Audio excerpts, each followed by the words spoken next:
XTB France informe les participants que la présentation à venir et les informations qui vont être dispensées ne constituent pas en aucune manière une sollicitation ou incitation à acheter ou vendre des produits financiers. Voilà, nous attaquons tout de suite avec le calendrier économique de ce mercredi. Donc vous le voyez, hein, quelques statistiques attireront notre attention aujourd'hui. Alors évidemment, elles seront américaines, aux premières desquelles la deuxième estimation du produit intérieur brut du deuxième trimestre aux États-Unis attendue en hausse de 4%, contre une première estimation à 4,1%, on s'en souvient. Bon, alors évidemment, une petite dégradation en matière de PIB, rien de bien transcendant puisqu'il ne s'agit là que de 0,1 point. On aura ensuite les promesses de vente de logements du mois de juillet aux États-Unis, donc ça aussi très important évidemment, dans un contexte de relèvement des taux. Il va être clairement intéressant de voir quel sera l'état du marché immobilier. On s'attend bien évidemment à une petite dégradation de celui-ci, puisqu'évidemment nous sommes en phase de relèvement de taux, bien que ces derniers vont être relevés de manière graduelle.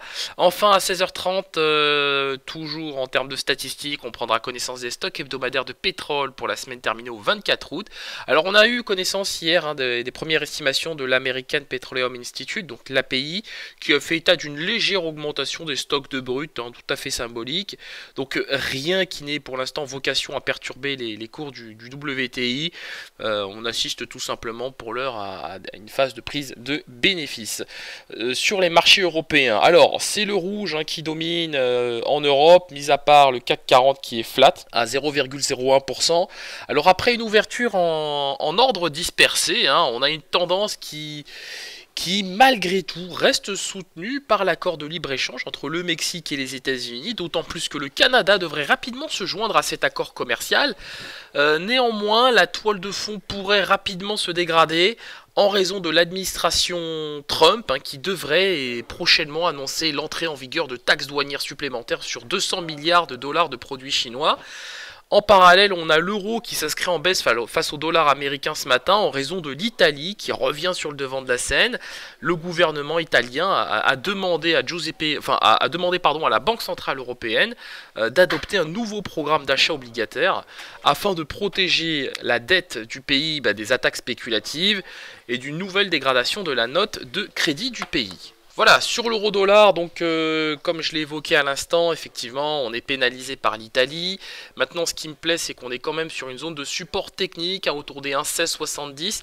Tant qu'on n'a pas cassé ce niveau, eh bien, je ne suis pas inquiet sur la paire euro-dollar. Je table même sur un rebond de l'actif en direction des 1,17 $ pour 1 euro. En termes de RSI, on est proche de la zone de survente. On se stabilise même autour de celle-ci. Donc c'est assez positif. On est presque sur un niveau d'achat. Maintenant, j'attendrai véritablement le signal d'achat pour entrer en position sur cet actif.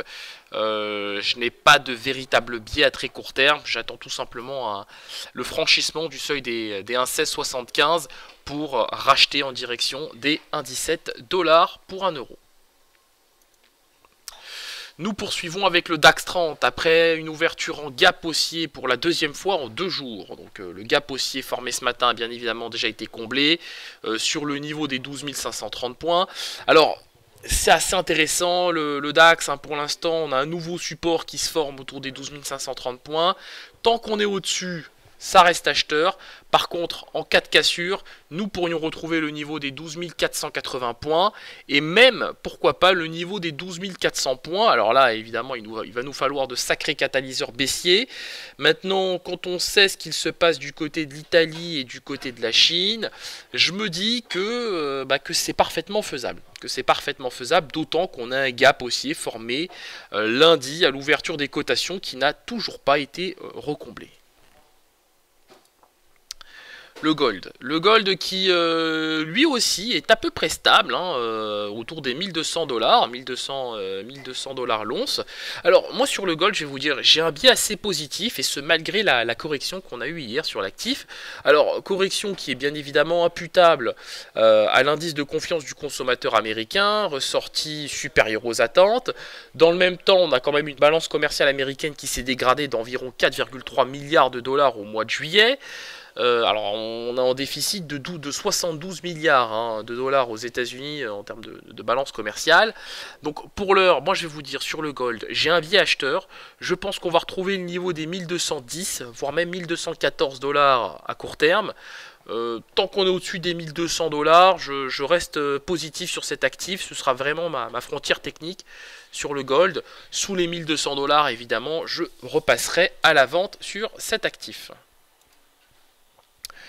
Du côté du contrat WTI, comme évoqué en introduction, l'API, l'American Petroleum Institute, a fait état d'une légère augmentation des stocks de brut, comme je le disais, tout à fait symbolique, de l'ordre de 38 000 barils pour la semaine terminée au 24 août. Alors évidemment, c'est une donnée qui devra être confirmée aujourd'hui par le département de l'énergie américain. Au moment où je vous parle, le consensus anticipe une contraction des stocks de brut de 686 000 barils et une hausse des stocks d'essence tout à fait symbolique de 370 000 barils sur la même période. Sur le plan technique, on voit que l'actif est stable sous le niveau des 69 dollars le baril à 68,50, donc on revient chercher les supports de la veille. Je m'attends à un rebond de l'actif en direction des 68,80, voire même 69. L'idéal serait que nous terminions la semaine sur le niveau des 69,3 dollars le baril.